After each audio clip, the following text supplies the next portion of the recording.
नमस्कार, इगुरु टेक्नोप्लस च्यानलमा यहाँहरूलाई हार्दिक स्वागत छ। दर्शकबिन, स्रष्टा पदयात्रा नेपालको 104औं पदयात्रा श्रृङ्खला हेलम्बुमा भएको थियो र हेलम्बुमा यही चैत्र 6, 7 र 8 गते 3 दिने पदयात्रा कार्यक्रम राखिएको थियो र काठमाडौँबाट करिब 32 जनाको साहित्यकारहरूको टोली यसतर्फ प्रस्थान गरेको थियो। तर प्रतिकूल मौसमका कारण 3 दिनको पदयात्रा छुट्याएर 2 दिनमै सम्पन्न गरेर हामी फर्केका थियौँ र त्यो स्रष्टा पदयात्रा नेपालले के कस्ता गतिविधिहरू पदयात्राका क्रममा गर्यो त्यो कुरा म यहाँहरूलाई विस्तारमा देखाउन चाहन्छु। दर्शकबिन, यदि तपाईँहरू च्यानलमा नयाँ हुनुहुन्छ भने च्यानललाई लाइक, कमेन्ट र सेयर गर्न नभुल्नुहोला र भिडियो अन्तसम्म हेर्नुहोला।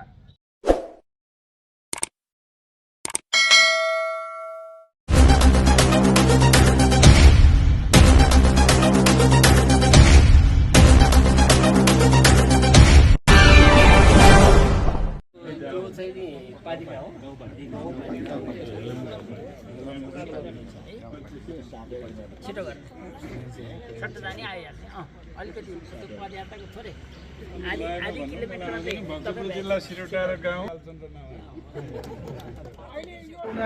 गरेर राखेको बाटोले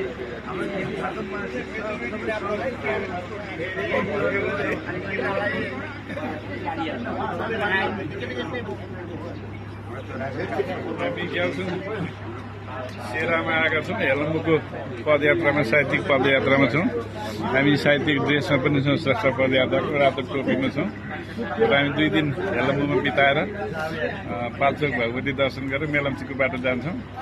अहिले आउँदा चाहिँ हामी मेलम्ची, तालामारङ, ग्याल्छौँ आउँदै यो सेरा आएका छौँ र हामी चौनौटे र क्युरमा जान्छौँ र त्यहाँ चाहिँ हामी कार्यक्रम गर्छौँ। परिचयात्मक बनाउँदाखेरि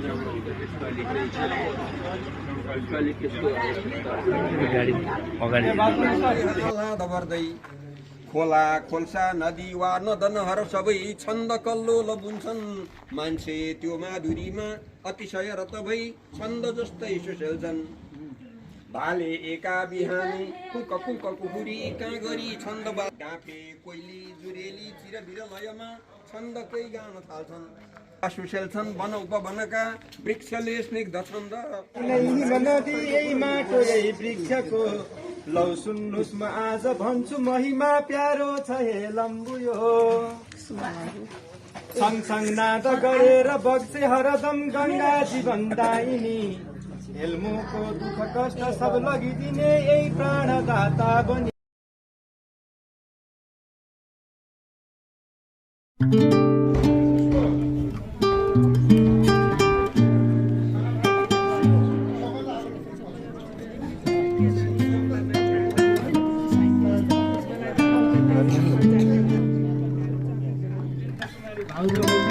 नाम छुट्ला भन्ने मलाई डर छ।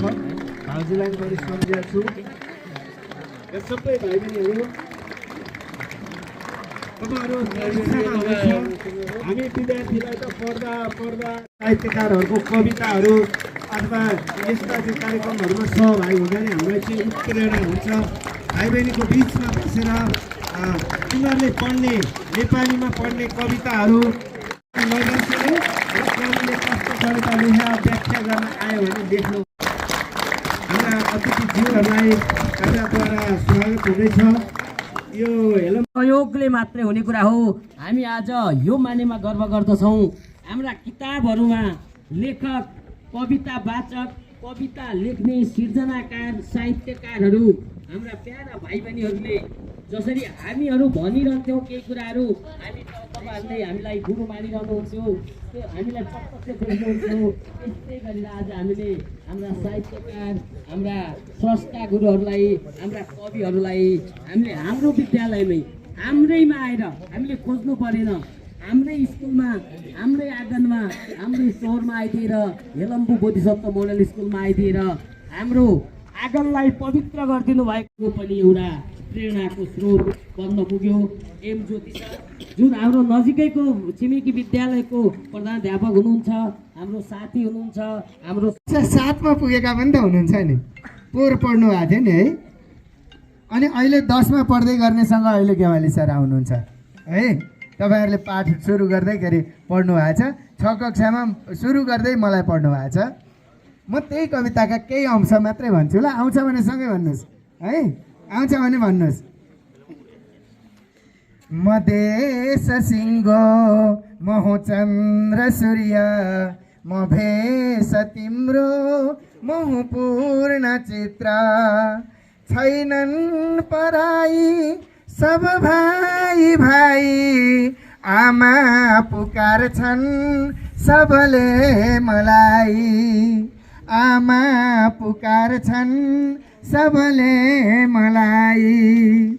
संस्कार बाँचे पछि देश बाँच्छ, मनुष्य हाँसे परिवेश हाँस, उनेर माला अब फुललाई सिँगार्न आऊ श्रमले मलाई। हिमाल मेरो अति उच्च माथा, पहाड छाती र मधेस काख, म एक मान्छे सरिपूर्ण ठान, यी अङ्ग मेरा सब हुन्, यी अङ्ग मेरा सब हुन् समान। 1 महिना बिदा थियो, ठिकै थियो। अब स्कुल जाने बेला म बा फेरि स्कुल भर्ना गर्न जालान् भन्ने पिर भएर मैले बालाई भने, बा पिर गर्नु पर्दैन, म त अब तक्रा छोटी छु, हजुरले मलाई दिनुपर्ने अलिअलि पैसा दिनु, म आफै भर्ना गरेर आउँछु, किन दुःख पाउनुहुन्छ। बाले छोरो ज्ञानी नि छ भनेर दिनुभयो, भर्ना गरेर आएँ। 5 का किताब किनिदिनु भएको थियो, ढाँट्नु पर्यो, अनि माथिपट्टि 5 को किताब राख्ने, तलपट्टि 4 का किताब राखेर झुक्क्याएर स्कुल जान्थे। 3 महिनापछि बा चाहिँ त्यही बाटो हिँड्नु भएको थियो स्कुलबाट। आज जान्छु छोराले के गर्दैछ भने स्कुलभित्र पसेको छोरो त 4मा पढिरहेको। कस्तो भयो होला त्यो बा आमालाई, कति पीडा भयो होला, कति दुःख भयो होला। मैले हँसाउनु भनेको होइन, तपाईँहरूलाई भाइ बहिनीहरूलाई भविष्यमा के गर्नुपर्छ भन्ने कुरो बताउनु भनेको हुँ। त्यसपछि बाले साँझ मलाई घरको थाममा बाँधेर लुगा खोलिदिएर सिस्नु लगाएर फोक्काउने गरी पिट्नुभयो र आमालाई भन्नुभयो, खबरदार त्यो यसलाई खान दिइस्, आज यसलाई खान दिइस् भने तँलाई पनि म स्कुल घरबाट निकालिदिन्छु। रातभरि रुवाएँ, बिरामी भएँ। अब म पढ्दिनँ भनेर हिँड्न खोजेको थिएँ। मेरो भाग्यले, मेरो सौभाग्यले एकजना गुरुले मलाई बोलाउनु भयो। के भन्नुभयो भन्दा, हेर रामु, तँभित्र एउटा हनुमान छ, तँभित्र एउटा शक्तिशाली मान्छे छ, तँ दुनियाँ हाँक्न सक्छस्। तैँले मेहनत नगरेर हो, तैँले सङ्कल्प नगरेर हो, तैँले दुःख नगरेर हो, तैँले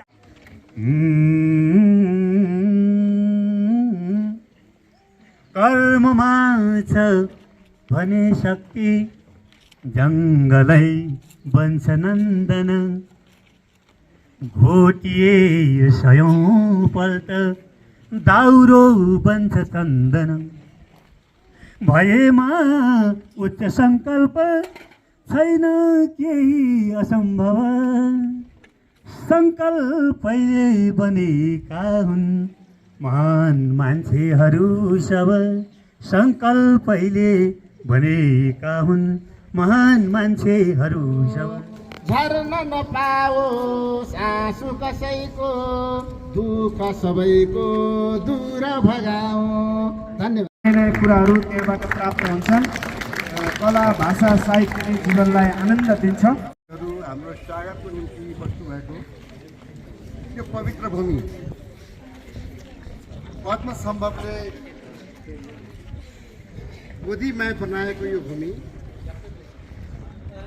14 पेजमा यो भूमिको वर्णन गर्दछु। कुनै पनि स्रष्टाले घरमा बसेर लेखिएको कुरो त्यो जीवनका हुन सक्छ। बनाउनको लागि घुमेर समुद्रसँग हेरेर पिएर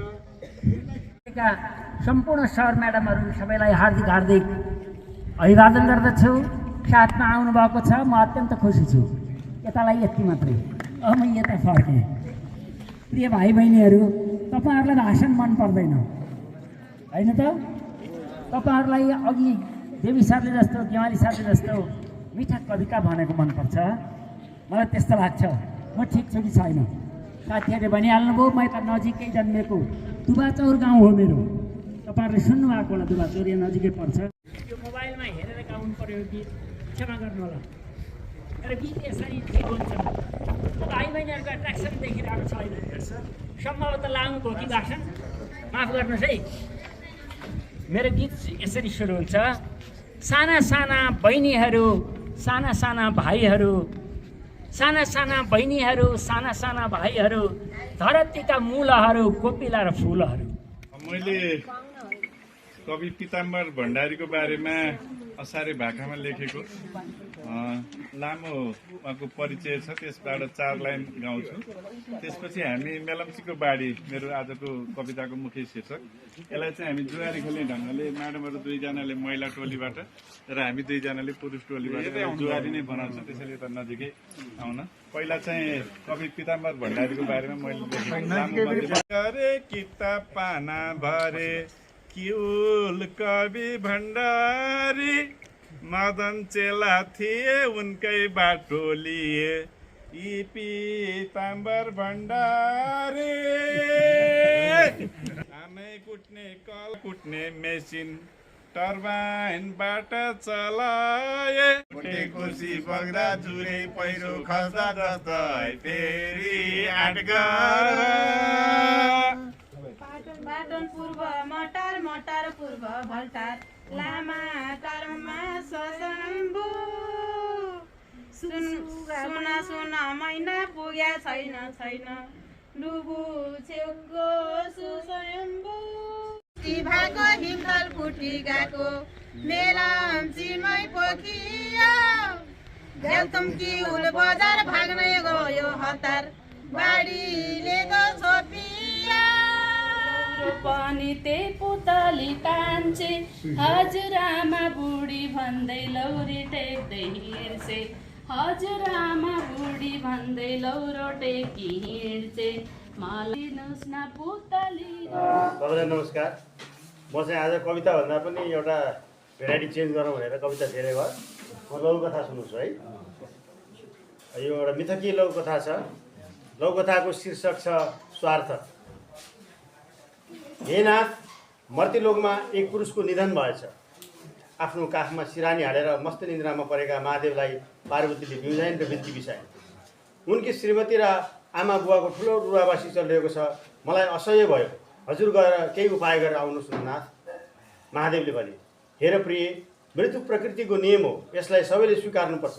यस्तो कुरामा मैले हात हाल्नुहुन्न। सबैजना मृत्युको सट्टा आफू मर्न पाए हुन्थ्यो भन्दैछन्। लौन प्रभु, केही उपाय गरेर आउनुहोस् न। पार्वतीले बिन्ती बिसाए। महादेव कड्किए। यो मान्छेको स्वार्थ बोलेको हो, आत्मा होइन। जिद्दी नगर प्रिय। तर स्त्री हटको अगाडि हार खाएर महादेवले घटनास्थलमा जाने निर्णय गरी पार्वतीलाई भने, हेर प्रिय, तिमी यहाँबाट निहालिराख, मेरा कुरा प्रमाणित हुनेछ। म उनीहरूलाई शान्त पारेर आउँछु। ऋषिको भेष धारण गरी महादेव मृत्युको घरमा पुगे। मृतकका आमा बुवा छोराको सट्टा कालले हामीलाई किन लगेन भनेर बिलोना गर्दै थिए। मृतकी श्रीमती, हे भगवान्, उनको सट्टा बरु मलाई नै लैजाऊ भनेर छाती पिटी पिटी रुँदै थिए। ऋषिले सोधे, तपाईँहरू किन यति विधि बिलौना गर्नुभएको छ? मृत्यु सत्य हो, पीर लिएर काम छैन। सबैले एक स्वरमा आफ्नो मान्छे बचाइदिन ऋषिसँग प्राणको भिख मागे। ऋषिले भने, त्यसो हो भने यो मृतकलाई म अवश्य बिउताउन सक्छु, तर तपाईँहरूले एउटा मेरो शर्त मान्नुपर्छ। सबैको अनुहारमा आशाको उज्यालो छायो। सबैले एकसाथ स्वीकारोक्ति जनाए, हुन्छ, हामी हजुरको शर्त मान्न तयार छौँ, तर जसरी पनि बचाइदिनु पर्यो। कस्तो शर्त हो ऋषिदेव, हामीलाई भन्नुहोस्। तपाईँहरूले आफ्नो मरेको मान्छे जिउँदो होस् भन्ने चाहनुहुन्छ भने तपाईँहरू मध्ये एकले मर्न तयार हुनुपर्छ। ल भन्नुहोस्, को तयार हुनुहुन्छ? सबैले मुखामुख गर्न थाले। मृतकी श्रीमतीले सासू ससुरातर्फ हेर्दै अनुरोध गरिन्, म कसरी मरौँ? म मरेँ भने त यी केटाकेटीले दुःख पाउनेछन्। हजुरहरू डाँडामाथिको जुन भइसक्नु भएको छ, बरु हजुरहरूमध्ये एकजनाले छोराको प्राण रक्षाका लागि तयार हुने हो कि? मृतकका बाबु बोले, म मरेँ भने त यो बुढीले दुःख पाउँछ। हामीलाई छुटाउने कुरा नगर बुहारी। सासूले पनि बुढीको विचारमा सहमति जनाइन्। बुढाको विचारमा सहमति जनाइन्। बुढो बिना म बाँच्नै सक्दिनँ। आफ्नो बुढो बाँच्छ भने त तिमीले नै त्याग गर्नु पर्यो नि बुहारी। यत्तिकैमा ऋषि त्यहाँबाट अन्तर्धान भयो।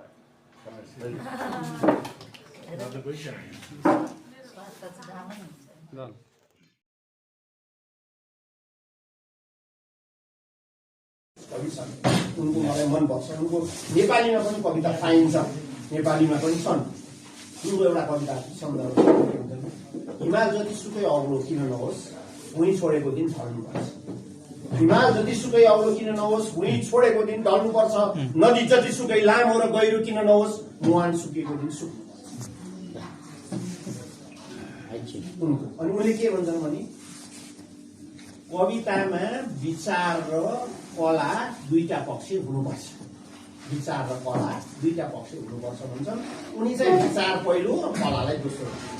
हाम्रोमा कस्तो छ भने पश्चिमतिर चाहिँ कला पहिला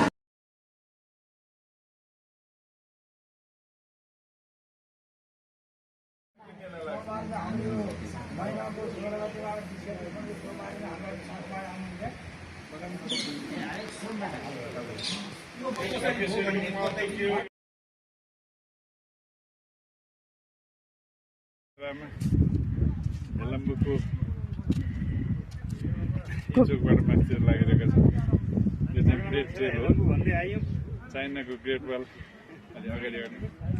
चाइनाको ग्रेट वाल हो, पछि विश्वको दोस्रो ठुलो ग्रेट ट्रेल भनेर यो परिकल्पना गरिएको छ। हेलम्बु गाउँपालिकाबाट सुरु भएर रसुवाको गोसाइँगुन्डा यताको पाँच पोखरीसम्मको जाने यो हिमाली भेगमै 3 दिन 4 दिनको चाहिँ पैदल मार्गको बाटो छ। अहिले चाहिँ हामी करिब 2 घन्टा पदयात्राको बाटो रहेको छ।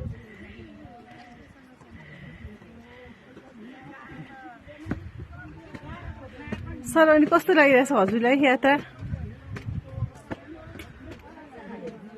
सर यात्रा कस्तो लागिरहेछ हजुरलाई? यो भव्य हो। म 2045 सालमा मैले बाहुनीपाटी पढाएको विद्यार्थी यहाँको, उसले एसएससी पास गरेपछि खुसियाली यो ठाउँ घुमाएको थियो।